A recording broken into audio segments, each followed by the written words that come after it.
بسم الله الرحمن الرحيم الرحمن الرحيم الحمد لله رب العالمين والصلاة والسلام على أشرف الأنبياء والمرسلين سيدنا ونبينا محمد وعلى آله وصحبه أجمعين ومن تبعهم بإحسان إلى يوم الدين ما بعد. Alhamdulillah, we're continuing with the durus and these lessons from Lamahat min Tarikh al-Sunnah wa Ulum al-Hadith, the glimpses from the history of the Sunnah and sciences of Hadith by Shaykh Abdul Fattah Abu Ghudda.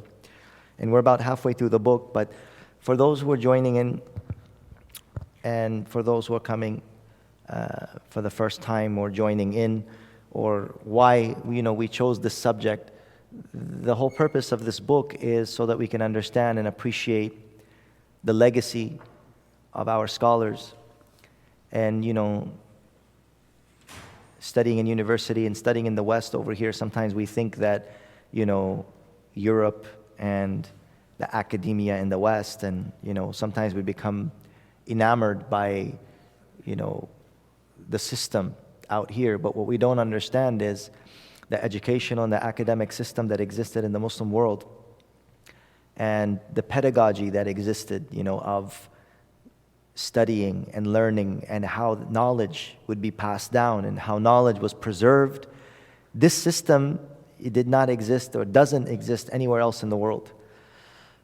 So this is just for us to appreciate that the Hadith and the Quran and all this ilm that has reached us, there is no doubt in it, and it was preserved and it was brought to us with such a system that inshallah, if we kind of look into it and understand it, it'll give us this itminan and this contentment that whatever has reached us is authentic and reliable and has not changed or been altered, even though those attempts were made to alter it, attempts were made to hijack it, attempts were made to kind of interfere in that preservation. But Allah subhanahu wa ta'ala, out of His mercy, created those human beings, brought about such people who dedicated their lives to preserving that knowledge. And those people established a intricate system.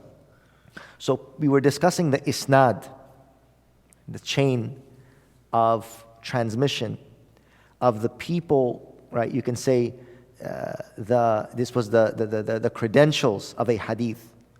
What would make a hadith reliable was the people who were narrating in that oral chain of transmission. Each one of those people were scrutinized. Each one of those people, their biography was written. Each one of them was, we can say criticized, scrutinized, investigated, studied, until they knew every single minute detail about that individual. And with that, they, the hadith passed down through them. And because of those, the people who carried it or the people who narrated, then that piece of information would become reliable or unreliable based on the individual who was narrating it.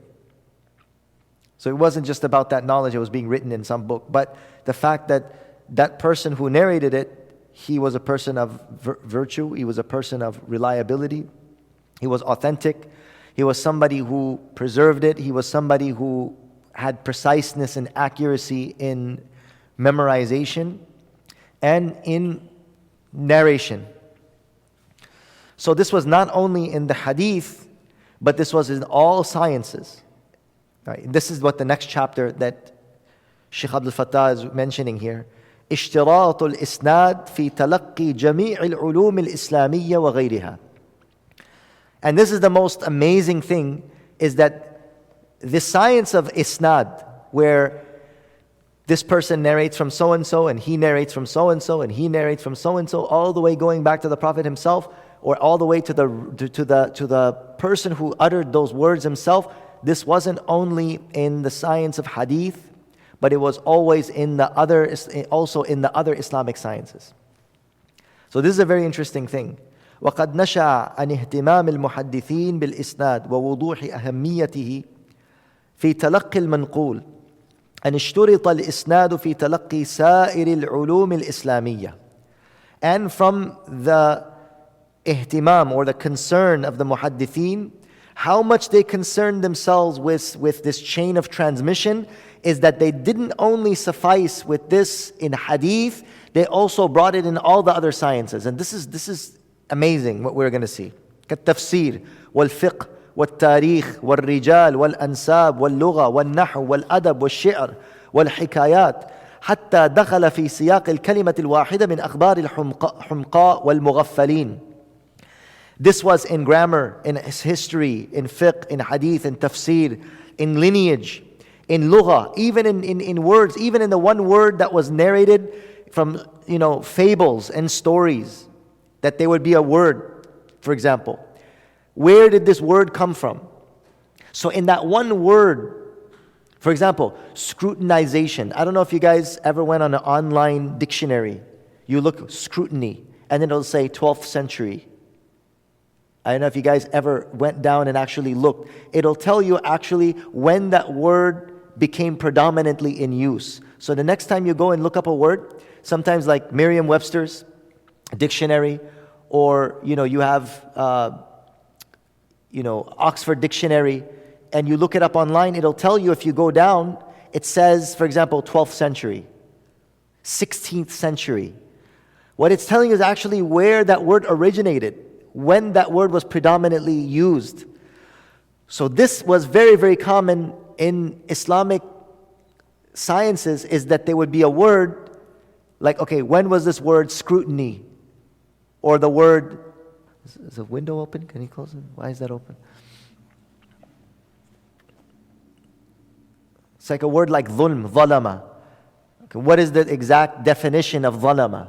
Or there's a word, for example, rasada, or any of these specific, or rahtun, meaning of raht, meaning of rasada, meaning of dhalama.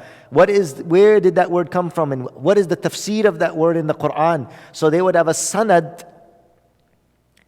There would be a chain of transmission of then narrating the definition of that word. So-and-so heard from so-and-so, who heard from so-and-so, who heard from so-and-so, who heard from Ibn Abbas, that the meaning of this word in the Quran is this.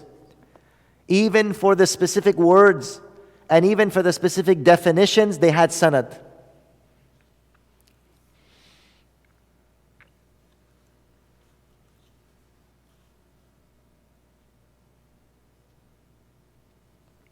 Some examples of sanad. ولو في كلمة واحدة وإليك نماذج من اهتمام السلف بالإسناد ولو للكلمة الواحدة. We just want to give some examples for one word that the scholars were being a sanad for it. This is the meaning of this one word. كلفظة الحين مثلا. The word حين جاء في تفسير الإمام أبي جعفر محمد بن جرير الطبري. Imam Tabari in Surah Al-Baqarah mentions وَمَتَاعٌ إِلَى حِينٍ. This is the ayah of the Quran. وَمَتَاعٌ إِلَى حِينٍ. And they are given respite till an appointed time. They are given respite. مهلت داده میشن تا یک وقت مقرر. This is the definition. But the word حين, إلى حين, متاع إلى حين. They are given respite. They are given time.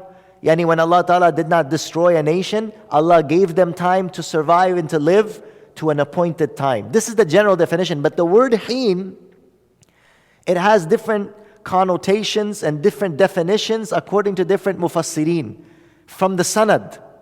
So this word حين, look at what it says. القول في تأويل قوله تعالى ذكره متاع إلى حين. And this is the tafsir in the word and respite till an appointed time. قال أبو جعفر. Imam Abu Ja'far al-Tabari says, اختلف أهل التأويل في تأويل ذلك. In this word حين, the scholars have differed regarding its tafsir.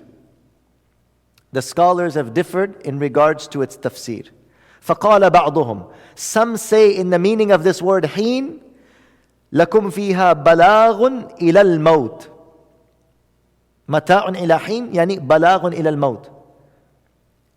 The appointed time, وقت مقرر چیست؟ yani marg, maut. وقت مقرر, what the مقرر time, what's the appointed time? You will be given respite till death. And then after death, then your punishment will come.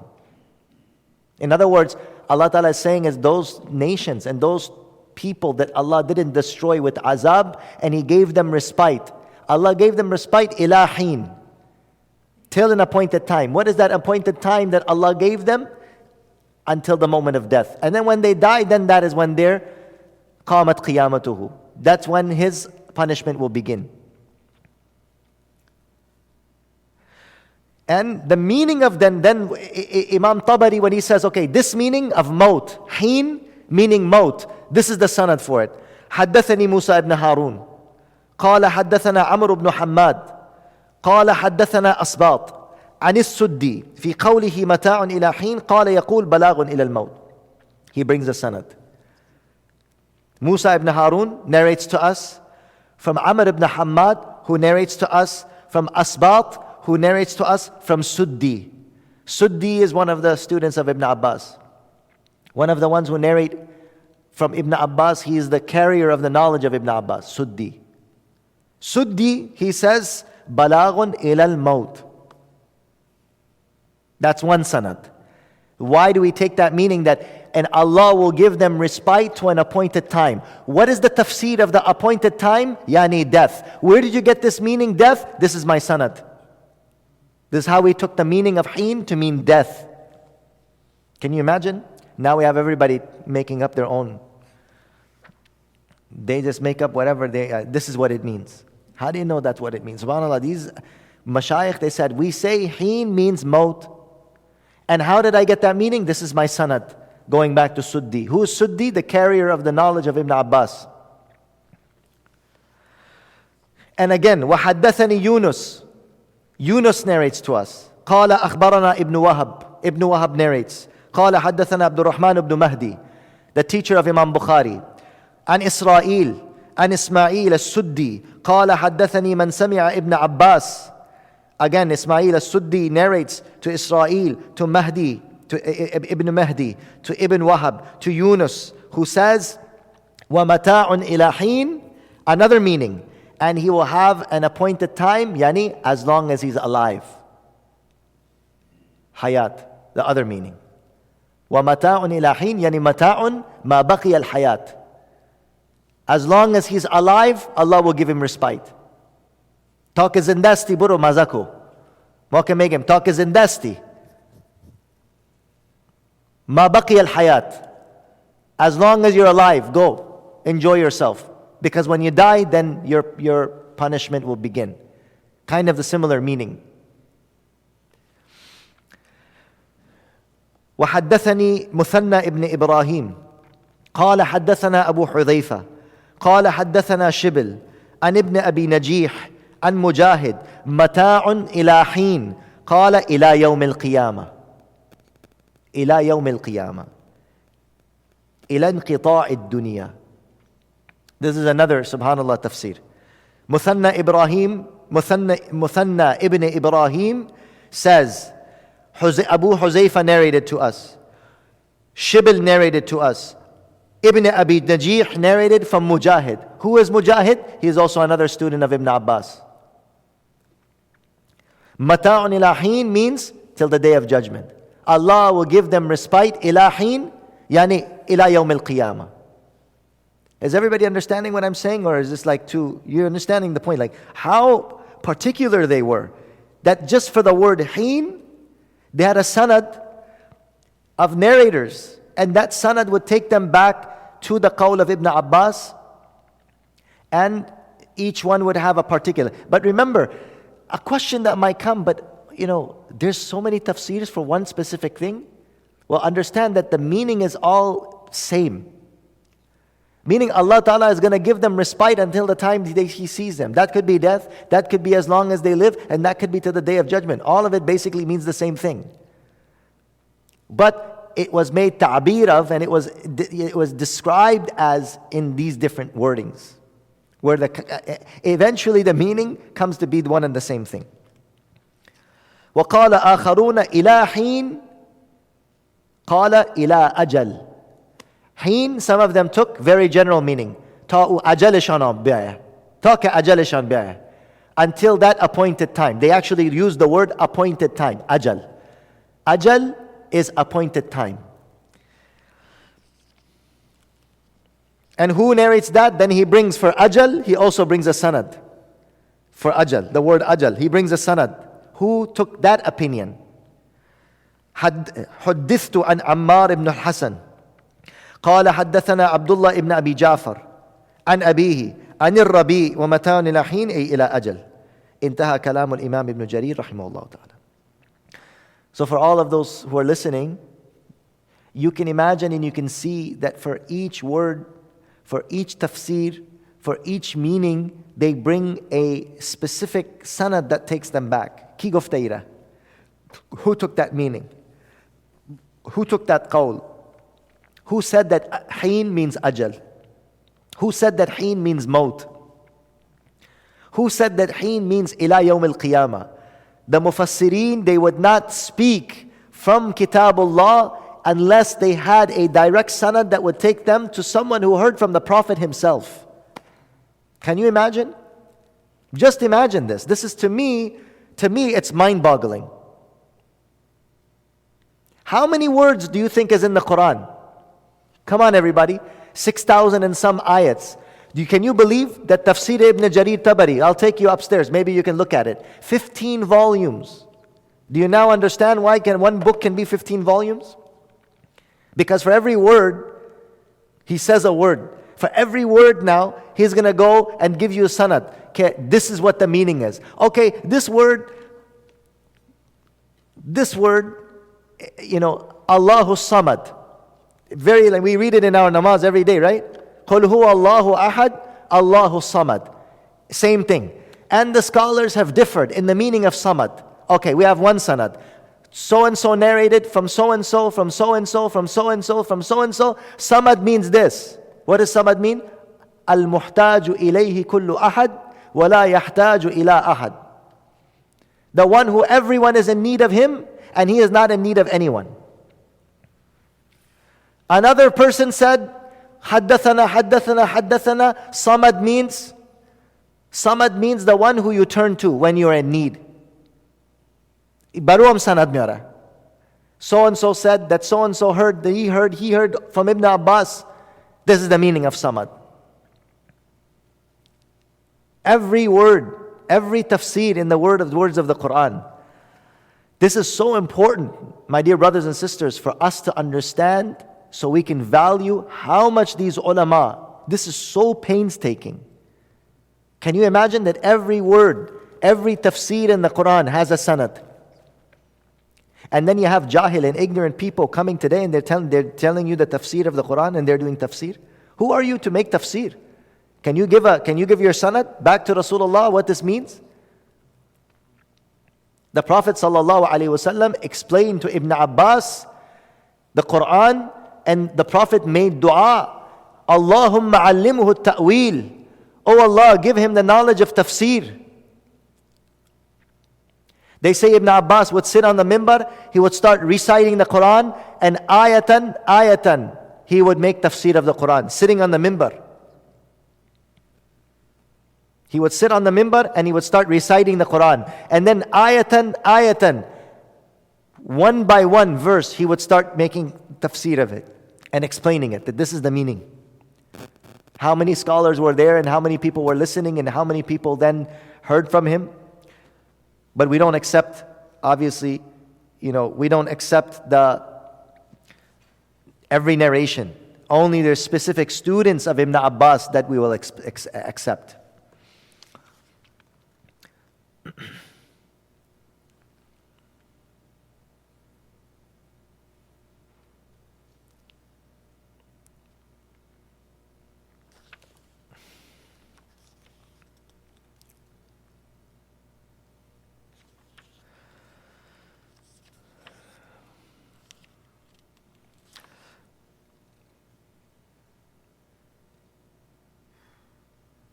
So he continues and gives some other examples from shi'r and from tarikh and from poems, that the one word in the poem, Mauna Yazoo loves cheese.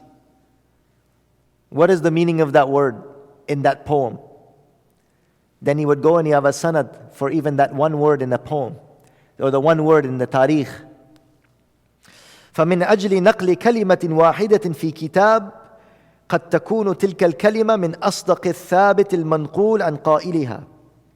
جعل الأزهري رحمه الله يتحفظ من إسنادها إلى قائلها إذا لم يكن على الكتاب إثبات السماع لذلك الكتاب من مؤلفه.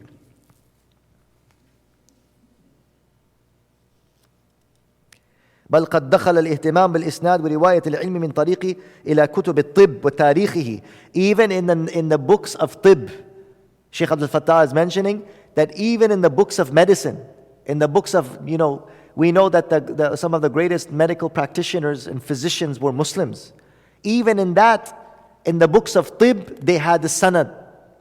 That, okay, what is the remedy for this sickness? We have a sanad that goes back to so-and-so tabib. فإن هذا الموقف الدقيق بشأن الإسناد في نقل الكلمة اللغوية وفي نقل تلك الكلمات الطفيلية الحمقاوية وفي منقولات الطب وغيره لا يدل كل الدلالة على موقف الإسناد والسماع. So he said, all of these, that for one word, whether it is in a book of medicine or it's a book of tarikh, history, or it's a book of poetry, the fact that they would have a isnad that would go back all the way to the one who said it, which a chain of transmission, a chain of narrators. This shows the importance of the isnad and the sama', that they actually heard this from the shaykh. عند أولئك العلماء السابقين رحمه الله, and the importance of it amongst those ulama. فهم لا يقبلون خبرا أو كلمة أو نادرة من نوادر الحمقى بدون إسناد. They would not accept a word. They would not even accept a story that was narrated to even some of the, like we have the story of Bahlul, right? They would narrate a story of Bahlul, and it would be like a funny story. ما فکایی میگیم حتی فکاییشان سند داشت. فکایی را از فلانی گفت that this incident was actually happened, and they had a sanad that goes back. And they wouldn't accept that story, and they wouldn't accept that tafsir, and they wouldn't accept that word unless they had something that was a sanad. فكيف الشأن منهم إذن بتلقي الحديث الشريف والتفسير. So what can you imagine if they required sanad in medicine and in telling a story or in a poetry or a funny story, a fakai, right? What do you imagine about sanad in hadith, in the word of the Prophet? Do you think they're not going to take the importance of a sanad, of a word that comes from the mouth of the Prophet himself? إن علماءنا المتقدمين رضي الله عنهم نقلوا لنا هذا الدين وعلومه بضبط وإتقان يضاهي ضبط الآيات المسجلة اليوم. Subhanallah, Shaykh Abdul Fattah Ghudda says so beautifully that our scholars from before, they would narrate the knowledge and the ayat and the hadith and the sciences just like we do recording. You record a tape or you record an audio. They would record the knowledge with the sanad. Just like we have tape recorders today, just like we have CD players today, or we have, what we call digital type of recording and so on. Their recording was through sanad, and this is how they would preserve the meaning with exactitude, with preciseness.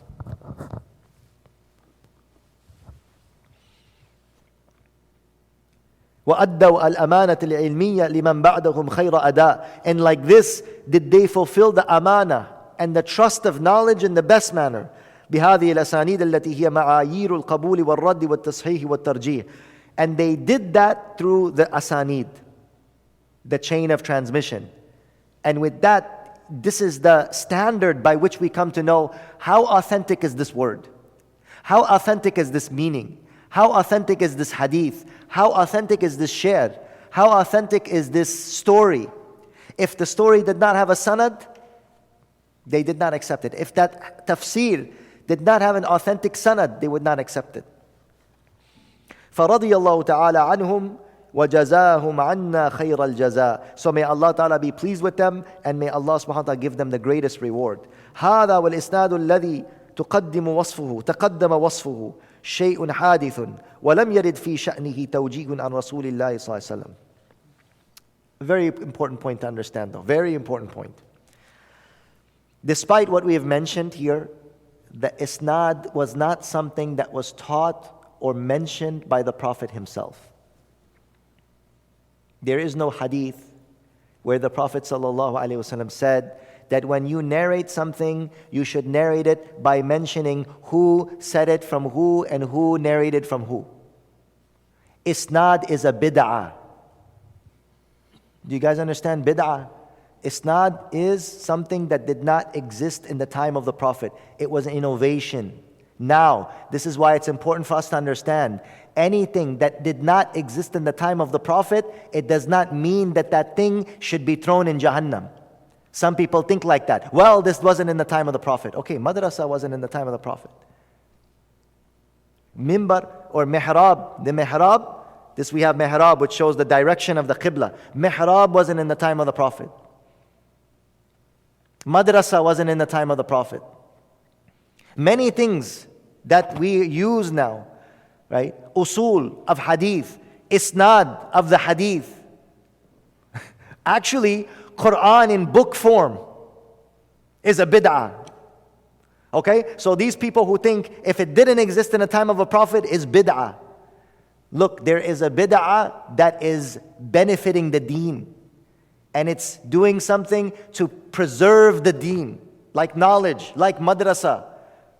This is something that is made a system or a way or a practice that preserves the deen. That is not bid'ah. Understand? What is the bid'ah? Adding something to the deen that's already set. Like adding a rakat to Maghrib prayer. Oh, 3 rakats is too easy. We want 4 rakats in Maghrib. Now you added that extra. Oh, 2 Eids in Islam? Let's just add a 3rd Eid. Eid Mawlud. Eid Miladun Nabi. We have the 2 Eids, the Prophet ﷺ, Jazakallah khair, now we want to add a 3rd one. The 3rd Eid. These are bid'ah. You understand? Where you're adding something to the religion that is not from it, in religious practices, but something to preserve Islam, to protect the knowledge, you understand? Which is what we call wasa'il. Wasila. Something that is a wasila, something that is wasail, that is the alat. It's something that protects and preserves. This is why it's important to understand. This isnad was established by the scholars. It wasn't in the time of the Prophet, and it wasn't in the time of the Sahaba. So is it a bid'ah? No, this is not bid'ah, sayyah. This is not something that comes inside of the deen. This is for the deen. This is to preserve the deen. Understand?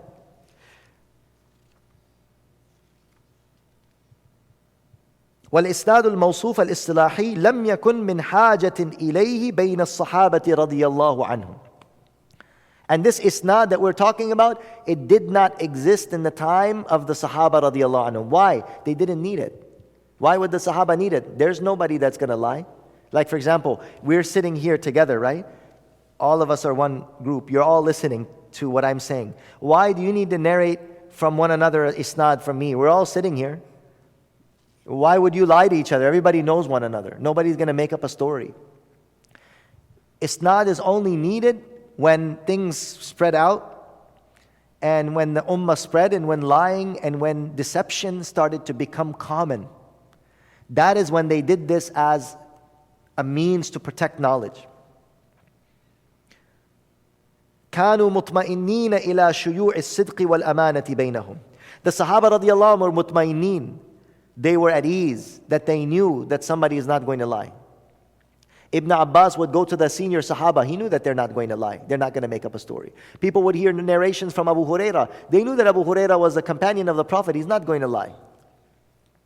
فما كانوا يسألون عن الإسناد عن في عهد رسول الله صلى الله عليه وسلم والشطر من القرن الأول للهجرة. So none of the Sahaba in the first generation asked about the sanad. They didn't have any need for it. And even in the first generation, ففي مجمع الزوائد للحافظ الهيثمي عن حميد قال كنا مع أنس بن مالك فقال والله ما كل ما نحدثكم عن رسول الله سمعناه منه ولكن لم يكن يكذب بعضنا بعضا. Anas ibn Malik, he said that wallahi everything that we tell you, I did not hear it directly from the Prophet, but I heard it from this Sahabi, and I heard it from that Sahabi, and I heard it from that Sahabi, and these people were not liars. They were companions of the Prophet. You understand? So Anas ibn Malik is a khadim of Rasulullah, but he did not hear everything from him. Sometimes he heard something from Abu Bakr Siddiq. Sometimes he heard a hadith from Umar ibn al-Khattab. Sometimes he heard a hadith from, for example, Sa'id, Sa'id bin Abu Sa'id Khudri. Sometimes he heard something from Sa'ad bin Abi Waqqas. Sometimes he heard something from Abdurrahman ibn Auf. Does he have to say sanad? Those people don't give sanad. They were in the company of the Prophet himself. He said that everything that we know and we got from the Prophet, we didn't hear from the Prophet directly. Sometimes I heard it from other Sahaba. But we didn't ask. Because as-sahabatu kulluhum adul. The Sahaba radiallahu anhum, all of them are just. All of them are righteous and reliable. None of them are unreliable. وعن البراء قال ما كل الحديث سمعناه من رسول الله صلى الله عليه وسلم. Bara ibn Azib, he is also a Sahabi. He said everything we didn't hear from the Prophet directly. كان يحدثنا أصحابه عنه. But sometimes his companions would narrate hadith and other companions would hear from other companions. Abu Bakr Siddiq, he would narrate some hadith. The Prophet ﷺ said like this. Or Umar radiallahu anhu would say, or Hafsa or Aisha would say, they would take it from there. That this is what the Prophet ﷺ said, and I heard this hadith from Aisha. كانت تشغلنا عنه رعية الإبل. Why is it that we didn't hear every word from the Prophet? We were busy with our camels. So Bara ibn Azib is saying, كانت تشغلنا عنه رعية الإبل. We were shepherds and we were busy taking care of our camels. Some words and some lectures of the Prophet we couldn't hear. We were at work. So we would ask the other Sahaba, what did the Prophet speak about today? And then they would say, the Prophet spoke about this. Or we say, oh, Jazakallah khair. They didn't ask the sanad, oh, how did you hear and where did you hear? Of course, he's going to be, he heard it directly from the Prophet himself. There's no sanad there. وأخرج البيهقي عن البراء بن عازب رضي الله عنه أيضا قال ليس كلنا كان يسمع حديث رسول الله صلى الله عليه وسلم. Bara ibn Azib said, every single one of us didn't hear directly from the Prophet everything. كانت لنا ضيعة or الضيعة ما يكون منه المعاش كالصنعة والتجارة والزراعة وغير ذلك. SubhanAllah, this shows us the lives of the Sahaba. Sometimes we think Sahaba, they're just people laying around in the masjid all day. Abu Bakr Siddiq just laying around in the masjid all day. Umar radiallahu qarar bistar andaqtagi. No, look at what Bara ibn Azib is saying. We had property, we had lands, we had agriculture. Zamindar budim. We had the work on our farms. And we had camels, we had ma'ash. We had businesses. We had the work in the bazaar. We were craftsmen. Ma'ash kasana'ati wa tijarati wa zira'ati. We had our farms. We had our jobs. We had our stores. And we had the work. We couldn't be sitting with the Prophet all day listening to hadith. So we would ask those who were sitting with the Prophet, what hadith did the Prophet say today? And they would narrate it to us. If we were very, very interested, if we were very smart, then we would memorize it. And then we would pass it down to others. SubhanAllah, this gives us a glimpse of what it must have been like in that time. Sometimes we're thinking like, Sahaba, he's like walking around just like, looking for the truth, Walking around just looking for the truth. MashaAllah, they were, but they were normal people. They were normal human beings. They were farmers. The Ansar were farmers. One time the Ansar came to the Prophet ﷺ and they asked him about cross-pollination. Very advanced. They said, Ya Rasulullah, we do this. We take the pollen from the male tree and we put it in the female in the other the flower of the other tree, cross-pollination. Should we do that or shouldn't we do that? So the Prophet ﷺ said, don't do it. I don't know, just let it, because the Prophet was fitrah, He said, just let nature take its course. You don't have to do these unnatural things. Let nature take its course. Because generally the bees, they cross-pollinate. But what they would do, subhanAllah, Allah had given them the ilm, they were zari'een, they were zara'at kar, So they took that science and they do it, and that would give them more fruits. There's nothing wrong with that. But the Prophet told them, they took some advice, Ya Rasulullah, should we do this for our date trees? He said, don't do it. Just leave it. So then that couple of, months later they said, Ya Rasulullah, it usually gives more fruit. This year we did what you told us to do. It doesn't give fruit. It didn't give us fruit like it gives us fruit. So what did the Prophet ﷺ tell them? Antum a'lamu bi umuri dunyakum. You know your dunya matters. I don't know. You asked me for mashwara. I'm not a farmer. He told them, I'm not a farmer. You asked me. I said, it's better to just leave it. Why did the Prophet ﷺ tell him to leave it? Because the Prophet's heart was more inclined to just leaving things the natural way. Not meddling with nature. That was natural fitrat of the Prophet. But he did not say what you do is wrong. He said you should advance in your dunya. I just gave my advice. My mashwara is not wahi. The advice of the Prophet is not revelation. He said, you asked my advice and I told you, Antum a'lamu bi umuri dunyakum. You know better in your worldly affairs. Whatever you think that is going to better you, do that. You don't have to listen to me that, okay, this is how it has to be. شما کار دنیایت نه بهتر میفهمین. You know your dunya work better than I do. In other words, I'm not a farmer. You're the farmer. So subhanAllah, the Sahaba radiallahu anhum, they were busy people. They were very, very, mashallah, crafty people, busy people. It's not just like nomads laying in their tents, baking under the sun. What's the imagination that we get when we think of them? Like, people just walking around in the desert. Like they have nothing else to do. Oh, there's a prophet. Yeah, let's believe in the Quran, memorize Quran all day. And, they're just sitting around like, in the desert, with a shawl around their, wearing like desert clothes and stuff like that. Not just like, like you see in certain things when they show, documentaries like a caravan going in the desert. Automatically you think that they're not like constantly walking around in the desert with caravans. Farmers.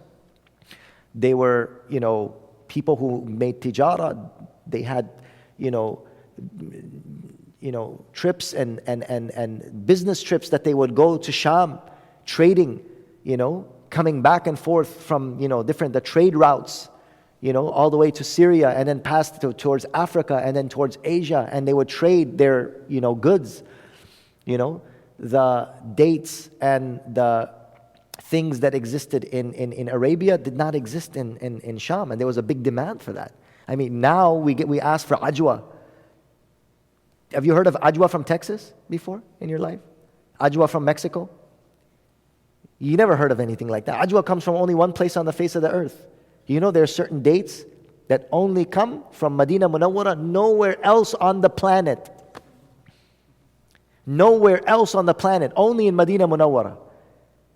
This existed even in that time. There was a big demand for the dates and the fruits and the various different things that they had. And they would go and they would sell it and they would bring back. And that's how they survived. So the Sahaba radiallahu anhum, they would hear hadith from one another. There wasn't any need of isnad because there was no lying, there was no deception. Now when the generations passed, 1 century passed, the hadith spread, there was a need to know where this statement came from.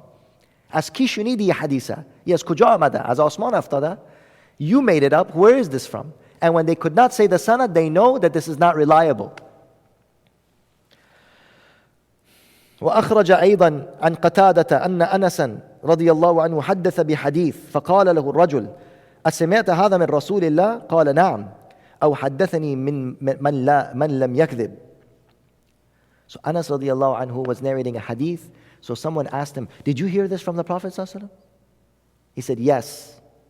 Or if I narrate to you something, I will narrate it to you from someone who heard it from him who would not lie. Anas is saying, when he was asked, did you hear this from the Prophet directly? He said, yes. Or, I will tell you the hadith that someone who heard it from the Prophet directly and told it to me, and I know that he would not lie. Wallahi ma kunna nakdhib. Wallahi, we were not liars. And never could we lie on the Prophet sallallahu alaihi wasallam. Wala kunna nadri mal kadhib. We don't even know what lying is. We don't know what is lying. ذكرهما السيوطي في مفتاح الجنة في الاحتجاج بالسنة. هكذا جرى أمرهم على الثقة والإطمئنان إلى أن وقعت الفتنة. This was their condition until all of these fitnas and all these other problems started coming about in the ummah where people wanted to make up hadith. وَنَجَمَتِ الْأَهْوَاء, and people started making stuff up. فَنَشَأَ السُّؤَالَ عَنِ الْإِسْنَادِ, and then the necessity came about for isnad, كَمَا سَبَقَ مُفَصَّلًا, as we mentioned previously. May Allah give us the understanding of what has been said. وَآخِرُ دَعْوَانَا الْحَمْدُ لِلَّهِ رَبِّ الْعَالَمِينَ.